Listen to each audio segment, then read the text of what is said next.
Welcome back to Catholic Pipes. I'm Kadesh, your host. And today we're going to talk about something really cool. We're going to talk about Briar, the esteemed wood that goes into pipe making that is so highly prized and sought after. So we're going to talk about it. And what we're going to talk about today is we're going to talk about the sorry, a little tongue-tied there. But we're going to talk about the grain structure, how to read Briar, a little bit more about what it is. And so let's take it away.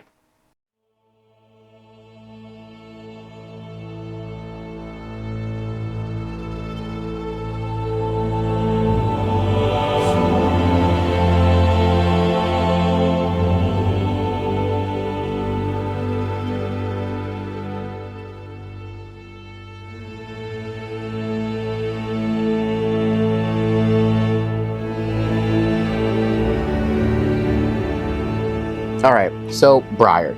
It's a very dense hardwood, and it's prized for its smoking qualities. So essentially, because of it being so dense, when you light a fire inside of it, it doesn't necessarily immediately burn, but creates a carbon layer on the inside, which allows it to kind of protect itself from burning out. This is another reason why you see bowl coatings inside of pipes, that the blackness on the inside. It's to help that carbon layer get started. All right, they're not necessary, but they help with the first smoke being a little bit more pleasant, because without it, your first couple bowls will taste a little bit like campfire as the wood starts to carbonize, if you will. So that aside, the Briar. All right, so Briar comes from the burl of a flowering shrub that grows in the Mediterranean. So the burl is kind of like a knot that grows in between the trunk and the roots. This is what is harvested by briar cutters, and then it is processed, it is boiled to get sap and impurities out, it's dried, and then it is cut. Now, there are three shapes that the wood is cut into, and so we're going to go ahead and show you those. So, the one that most people are familiar with is going to be what we call the plateau. So, if you can see around here on the top, this is the live edge of the burl. So this is kind of its outer core. So if you were to put a bunch of briar blocks together, you could maybe reconfigure the burl. And so why people like this one is that it exhibits nice straight grain. So we need our trusty water bottle out, give this a nice little spritzel, and voila, look at that beauty. You see that right there? So we see all of the beautiful grain right here. So this is what we call straight grain, and for obvious reasons. Now, there's another aspect of grain orientation that is also really beautiful and well prized, and that's called the bird's eye. And bird's eye is essentially the top of the grain. So let's see if this guy's got some decent bird's eye for us to look at. Nope. Let's take a look here. Okay, this guy's got some good bird's eye. No, he doesn't either. Oh my goodness, am I going to go O for O here? Alright, this one is not as easy to see, but it's still there. If you look right here, you see this cascade of like little specks that look like eyes. Thousands of little eyes looking at you. That's called the bird's eye. Now, so here's what we're going to do to kind of illustrate this. So imagine that these tubes represent the straight grain going up and down like this.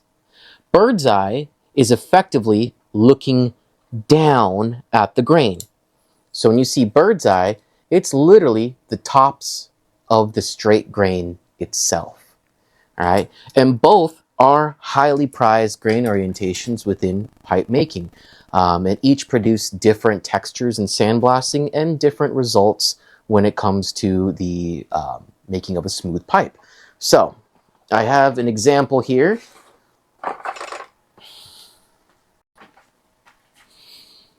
So as you can see, this is why bird's eye can be so valued in terms of smooth pipes. It looks like a bunch of little eyes that are following you. Absolutely beautiful, lots of depth. And then you have the same with the straight grain and how it has its own beauty. in terms of what's valued. And of course, on the top, you can see the bird's eye. So that kind of leads us to kind of this, as we're talking about orientation and how to read a block. So if I see all of this nice straight grain all around, that tells me that the flat part on top is going to be filled with beautiful bird's eye, because we see so much straight grain, we can expect almost an equal amount of bird's eye on the top. And we do. And the bird's eye matches the grain. What do I mean by that? Well, if we look at the straight grain going all the way around, we notice that it's kind of spaced out. Some of the grain is kind of thick. Some areas it's nice and thin, but it's fairly spaced out. And so I would expect to see bird's eye that are kind of far apart or spaced out to match the grain here. And that's what we see. It's not super tight, but it's as tight as the grain itself. And it's all spaced out. All right. So with the Briar, there's two ways you can acquire Briar. You can acquire Briar through distributors. So there's two. There's Steve Norse from Vermont Freehand and Premel from Rock Crafted. So those are the two American distributors. But you can also order directly from the sources that they order from. And so you have cutters from all over the Mediterranean. You have Mono, Mimo, Makis, to name a few, each from like Greece, Spain, from Italy. You got different cutters in these various areas where this particular shrub grows. Now, what's important to remember is that this is an organic material, which means there's no guarantee in uniformity. So when you order Briar, you're not going to get every single block with the same grain orientation or with the same grain quality. It's usually kind of mixed in there because it's very hard to produce high-level Briar all the time, right? So we have the distributors in the US, we have the cutters you can go to directly. So one of the two methods to get Briar to you is you contact the distributors or the cutters themselves. And then the second one is going to trade shows. As you guys know, we were just at the Muletown show in Tennessee. Steve Norse was there. And so I didn't buy any blocks of Briar from him, but I did buy some bamboo because I love working with bamboo. But those are great opportunities for you to be able to go look at the supply and pick the blocks of Briar for yourself in person so you know what you're getting. So going to a show to pick out directly or contacting the cutters or distributors themselves. Along with it being an organic product, you have to remember too is that this is, I would call it a precious commodity, all right? Because there's some blocks that have absolutely beautiful grain inside of them. And the reality is you don't want to give a pristine block of Briar to a starting out pipe maker.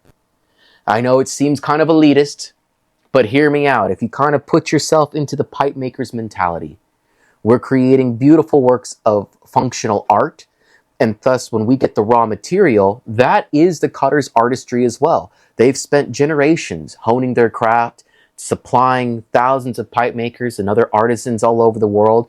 They would love to see the high quality product that they produce going into the hands of competent makers who then can accentuate the beauty that's within the block. So why am I telling you this?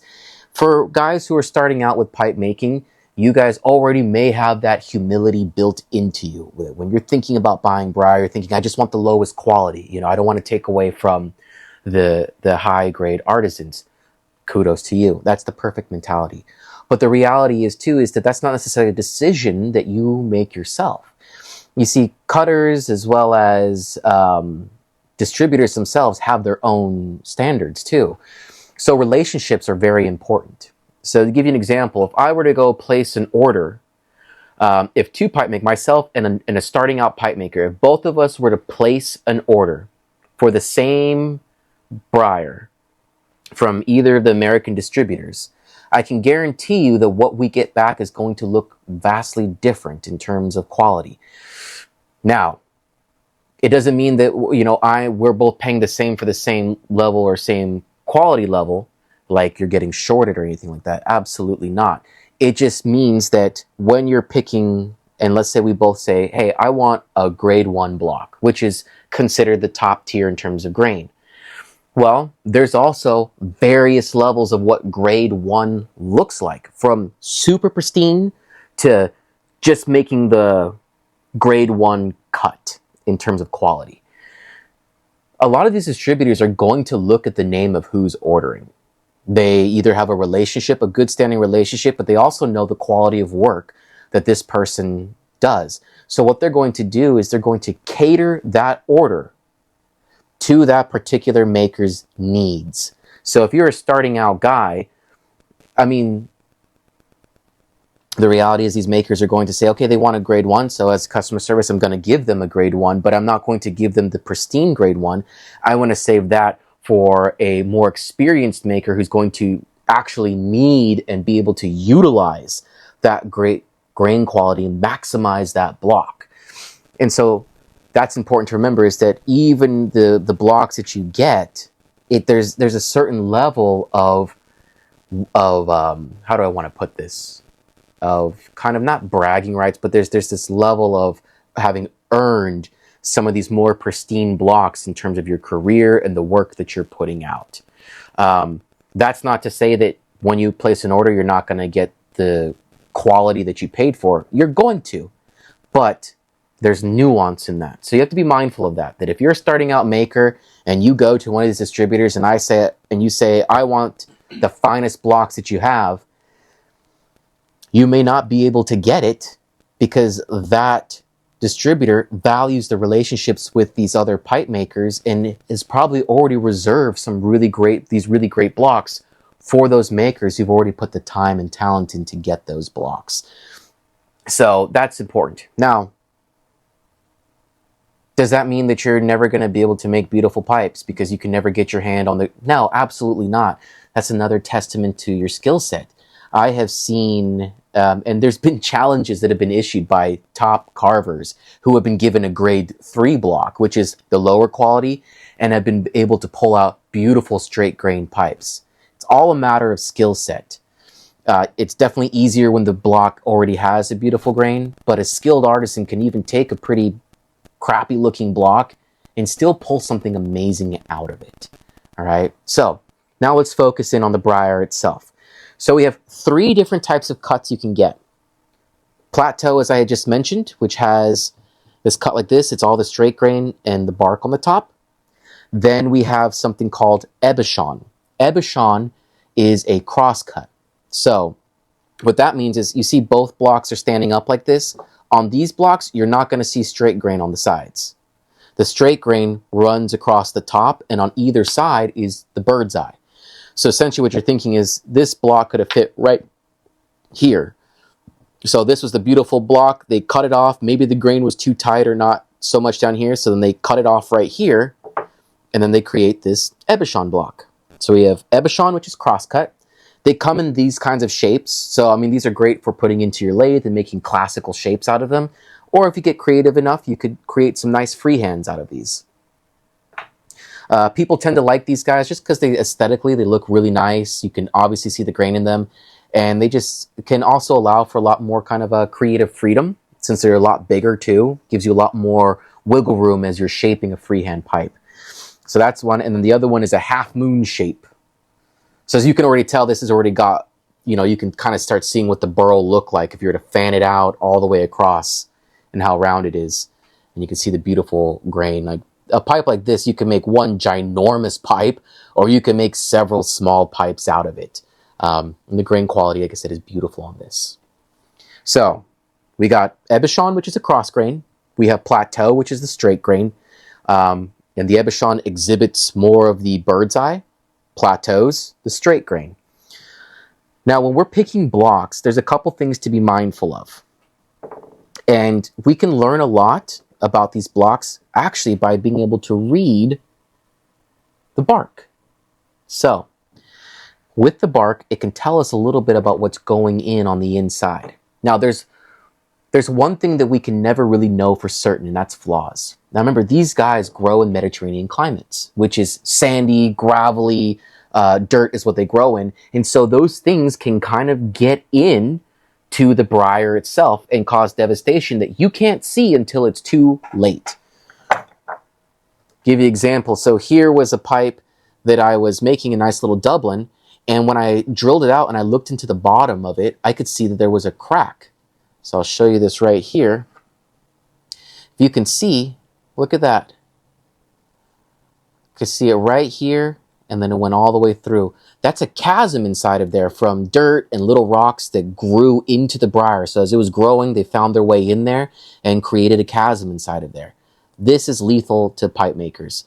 Sometimes you can variate your shape, and maybe you're going for a particular look.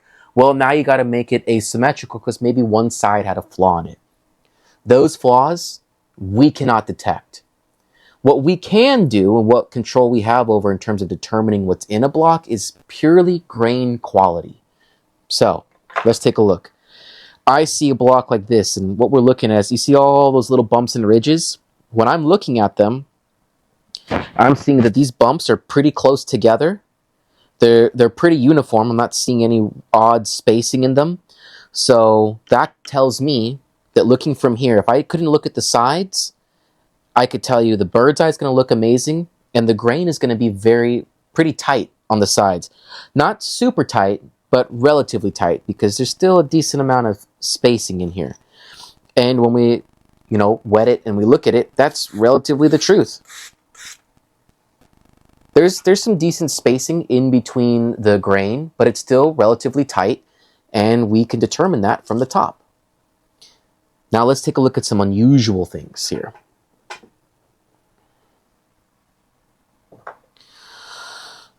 So this is another one where I love the texture on here, but we can see that it is pretty widely spaced. And there's a couple causes for concern. Right off the top, there's something right here. There's like a little pit. I don't know how deep that is. So if I were to pick this block, which I did, I'm going to be looking and thinking design-wise, what do I do with this? So I might take it to the bandsaw or my sanding wheel, and I might cut into this space just a little bit to see how deep that is. All right? But those little pits can be causes for concern because it's telling you, hey, I don't know how deep, but somewhere from that point down here, there's a chasm in there somewhere. So I can tell there's going to be some tight grain right here. The grain's going to get a little bit looser over here. But overall, pretty uniform, very usable block. As we saw from the grain on the side, it looked fantastic. Here. This block, look at it. I would almost call this relatively bald. Like, there's very little bumps. There's weird lines going through. That oddness you see in here is definitely going to be reflected in the grain. So if I were to, and this is supposed to be, just to illustrate my point, the grain is not very pronounced. If you can see, it's super wide and thick. On this side, it's barely discernible. On the front, bald, nothing really. And on the bottom, there's a small little section of bird's eye. And just to illustrate my point, okay, we see the bird's eye right here on this side. Well, if we turn it over, this is the corresponding top. It's the only place that has the most consistent bumps. And as such, we'd expect to see that bird's eye there pronounced. And it is. All other aspects here where it looks pretty bald, it is. No grain, it's bald. So what I might do is I might turn to the secondary aspect of pipes. So as we're looking at grain, we're talking about this with the understanding that, hey, we're going to make a smooth pipe. So we're concerned about the grain. How are we going to orient it on the pipe? I want to be able to pull something smooth out. But we also forget there's sandblast too. So if the grain is not great on here, what I'm going to look at next is the sandblast quality. And that is the growth rings. And if I look right here, and it might be hard to discern on the camera, you see there's these little waves that run across. Those are the growth rings of the burl, and when you blast, they become more pronounced. Give you an example right here. You can see the waves and the lines of this sandblast. So the grain on here wasn't particularly good, but the growth rings were phenomenal, and so I was still able to make a beautiful pipe from the secondary characteristic of Briar. Here's a wonderful block to illustrate that. If you can look, you see these very sharp lines going across. So if the grain isn't beautiful in here for a smooth, I at least know I'm going to get one heck of a beautiful blast pipe out of this, right? So, as we've been kind of looking at these things, let me see, this is another block. Yeah. So the shape and the cut of the blocks, when you get them and you plan your pipe out, you're going to plan, obviously, with the grain in mind, because you always want to do your best to exemplify the grain and the beauty of it. And then the secondary thing is you're looking at the blast quality, the growth rings that are inside of there. So when you go out there to pick Briar or to order Briar as a starting out carver, you need to keep this in mind. You need to keep in mind that even within the pipe community, if you're just a solo pipe maker, you're still part of the community, which means you're still kind of part of the culture. And even within that culture, there are things that you can't escape. And one of them is, as you grow, so will the quality of Briar that you potentially get will grow as well with your skill set. So that's important, that if you want the beautiful pieces of Briar, it's not something that's really a given that you're going to get all the time. That's through building relationships with your distributors and the cutters. Going to the shows, emailing, building good reputation with them, allowing people to see your work, making sure it's public, like on social media where people can kind of keep an eye on you. And that allows you to be able to get the quality of materials that you need for the quality of pipes that you're producing. The higher quality you produce, the higher quality materials will be available to you. The lower quality pipes you make, the less accessible the higher quality material will be to you. So just kind of keep that in mind, that if you're a newer carver and you order Briar, you might get a nice piece here or there, but understand that that's kind of almost by design. And you'll notice that as you grow and your work gets better, you'll start noticing that you're getting more and more more and more beautiful pieces of Briar in that order, precisely because your work is growing. So that's Briar. It's a beautiful wood, beautiful grain. I love it. Opening a box of Briar is like Christmas. Taking a look at them, sorting them out. And then also make sure that you, with the Briar, kind of keep them in a temperature-controlled environment. Because remember, it's still wood. So if you have, like, you're in a very dry and humid area, understand that it's going to affect the Briar a little bit. So you want to keep them in a temperature-controlled environment so they always stay dry. They're not flexing and moving around.